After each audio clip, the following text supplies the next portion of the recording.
Hi, this is Sally, and this is a much loved footstool. My friend brought it over the other day, and she said that her dog likes to eat its treats off the top of it, which is why it has popped a number of buttons. So instead of doing it as a buttoned footstool or Ottoman, I'm going to change the look completely, so when the dog eats its treats, it's not going to ruin the new cover. Although maybe with it new cover and smelling different, maybe the dog won't eat its treats off it. They do like their little things, these animals. Anyway, let's get on with it. Now, like all projects, you need to remove the tacks or the staples or the trim. Now, something I'm going to do as of this one onwards is keep the tacks and staples separate and take them to the scrap metal place at the end of the year. This is the first project this year with these tacks in it. So having taken all of the top off, I need to work out how wide this is, which is 29, just under 29 and a half. And then the length, which is 41 and a half. Now, something I did notice is if I don't have that under here, that the foam dips down. I haven't quite decided what I'm doing yet. What I do need to do is work out how high I need the trim to be on the outside. So if I pull this down here, it comes to 5 inches. I pull it right down. That's still got quite a bit of pull. So I think actually I'm going to cut it to 5.5 inches. That should be plenty. But I'll check with the pattern because I don't want to waste too much of the pattern on this. This is a chenille. I determined that the pile went this way. I had to center the pattern, and I decided that this diamond here would be the center going through, and I think that diamond here is the center of the whole top. Although I needed just under 30 and a half, I ended up cutting it smaller because of these lines here would have taken it too wide. It shouldn't be too much smaller. So having worked that out, I'm going to work out the center of here. So half of 42 and a half. Follow this mark down, which puts me here as the center. I'll cut a little bit wider than I need, and then I can cut it down. My center mark on this side is here. Basically, I've got to go down to here on this side, which I'll carry on doing. When you put lines in fabrics, then it's a lot easier to cut. And I'll cut it a little bit over just in case I've got the wrong measurement. I shouldn't do. And then I'll even the shape out for the top. I'm going to mark my halfway marks. I'll put my line through here, on down, and snip, just a small snip. Same on the other side, and the same on either side. So I've got basically the front, the back, and the two sides done. Got a mark there. Before I do anything else, I know this is going to be difficult to tell which way is up and down. This one's the center one, and this one here to show that that's how I want all the pile to go. This one goes on down, and that'll be on the front of the stool. I have my fabric facing the right way, and I'm laying the top, this one, over the top like this. I'm going to match the pattern up. That's the easiest way to do. Work out the side. I'm going to measure up an inch, which allows me 1/2 inch on this side for the seam allowance and 1/2 inch on the other side. And I'm going to measure down. I wanted 5 inches, but I'm not going to cut that off. That's a bit ridiculous. Hold that there.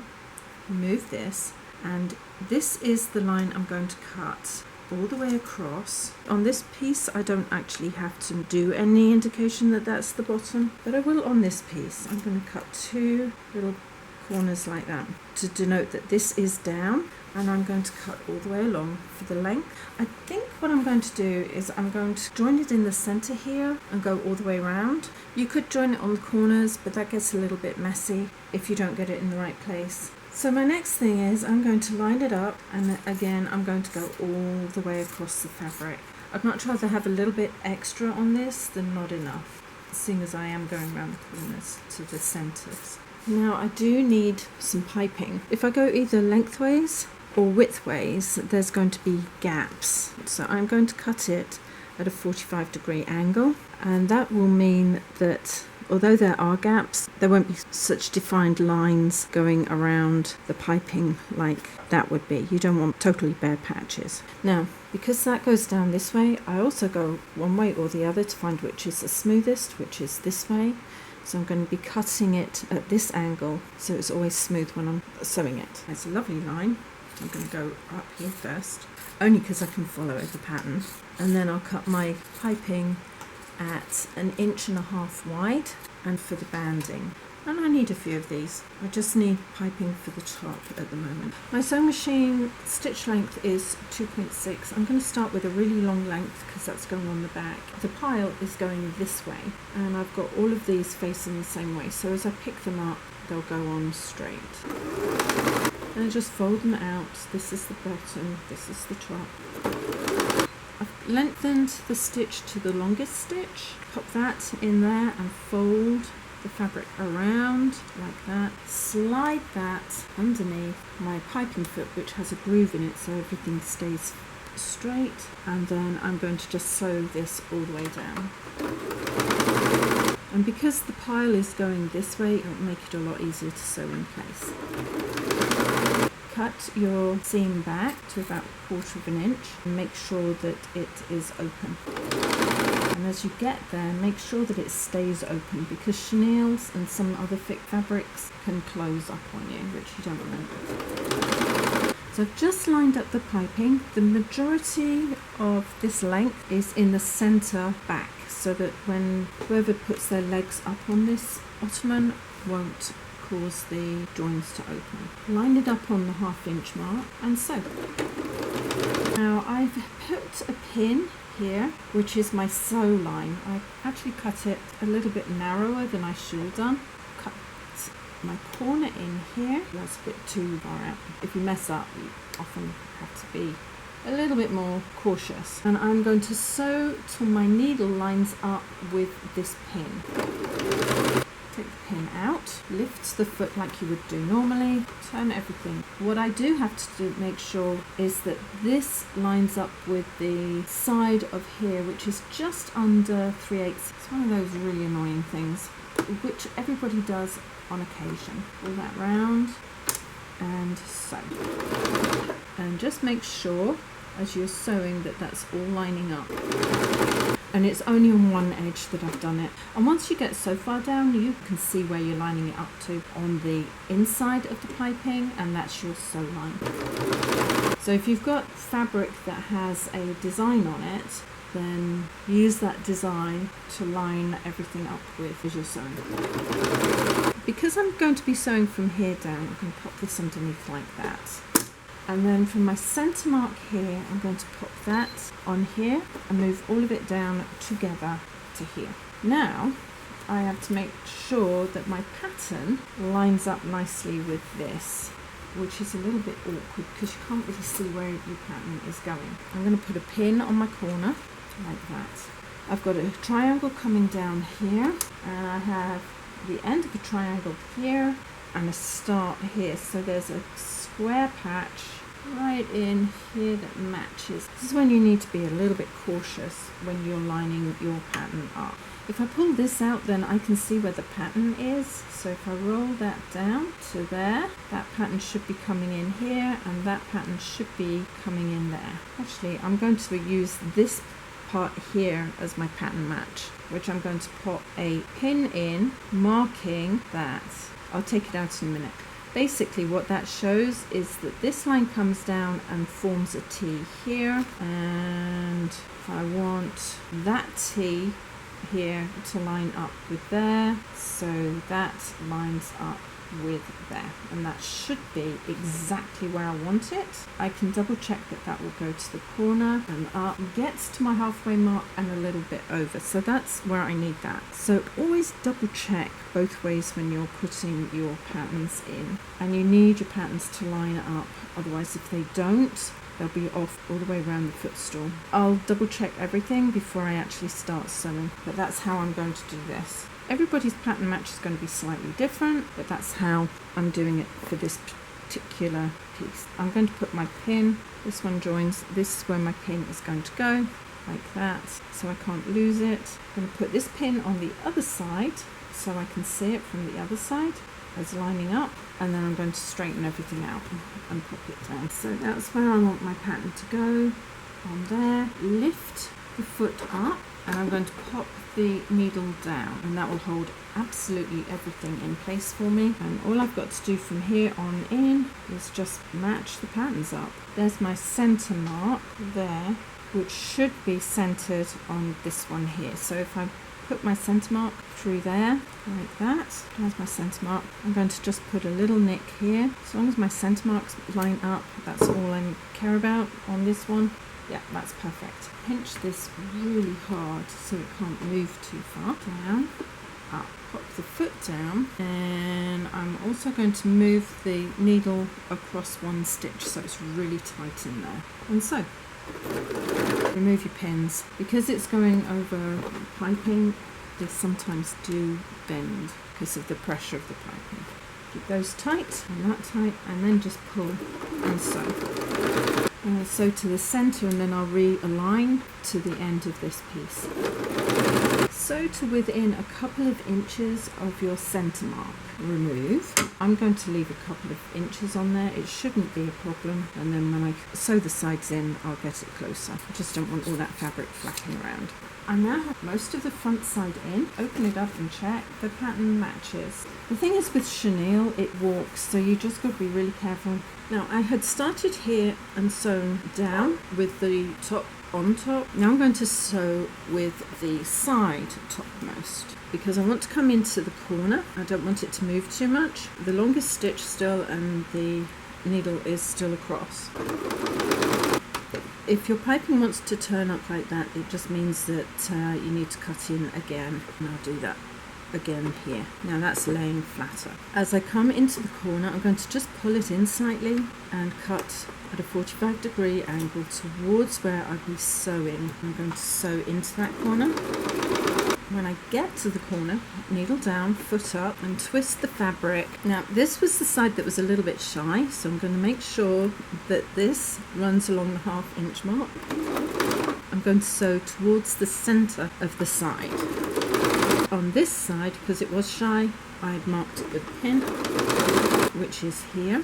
Because I've marked it with a pin, I can actually mark the piping with a little nick like that. Fold that to the nick, which is there. Fold that back, and it looks like there's a line here that I can cut down. So I'm going to cut down here like this. Do that to start off with, and then I'm going to fold this in also to the neck and work out about ½ inch out on that side and cut down there too. So there's my marks. Remove it, fold your fabric over and continue cutting down, and the same on this side. Now as I pull that side in and this side in and pinch them together, it gives me my new seam width. Put a pin on that, and I'm going to sew down using that width all the way to the bottom, and just repeat on the other side. And start at the top, make sure my seams are even. Oh, it's a good ½ inch. Make sure the top and the sides are all even. Doesn't matter too much if they twist. I just prefer not to have them twisting. Slide all of that under the foot and drop the foot down. Now I'm going to reverse first and then forward. Hold all of those together like that and sew to the bottom of the side panel. And reverse when you get to the bottom. Open the seam, pop everything down and sew over it. I always make sure that they are doing what they're meant to do. And I will investigate and make sure that that looks good. Not bad at all. I've put the firm foam here, but I've actually cut a little notch out so it can go over this piece here. And then I've got the lightweight foam. Because this is such a big piece, I've got a piece of wadding here and then another one over the top. I'm going to fold the corners down like this and just cut down a little way out from them on all 4 corners. Now with the new top, I'm going to place it over the top and line up all the corners on here, and then just fold the sides down and into place. I can move these around later if need be. It's got to be a little bit tight, otherwise it's not going to pull in properly. I think that's going to be fine. When you are doing large items like this, it's easier if you line up your corners to the corners. So I'm going to pull this one down, find the top of the leg here, and secure both sides. Now this means that this area cannot be moved. Now I'll do the same to this corner. Pull it down tight. I will be adjusting these, so I will be moving them anyway. It's just to hold everything where I want it. Now I'll go on to the other two corners. All I've got to do is decide where the border is going to be. Now I'm quite lucky because this actually has lines all the way across, going sideways and up and down. Pull this in and have a look and see where I think it should go. I need to pull it in quite tight. I think it will be even if I put this little cross here at the base and make sure that that is the same part of the pattern all the way across. I don't want it too loose, otherwise this is not going to look puffy. So you're kind of in between here, you've got to make your mind up. Got my two ends in place, so here's my centre. Don't need to cut any of this off, this will all come down along here too. A little bit awkward to pull in, but I think that's fine. And I will bring this one in here. This is the pattern that matches. Then my next one is here. Then what you need to do is pull in, if you've got a line to follow, and infill.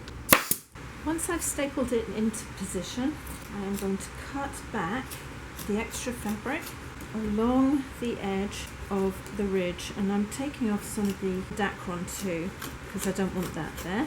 Just do it on all four sides so it's a nice neat finish. Right, I'm working along the front edge, so the front of this all comes down. Got my length. I actually cut it a 1.5 inch wide, so the same as the piping, and I found my centre, which is here.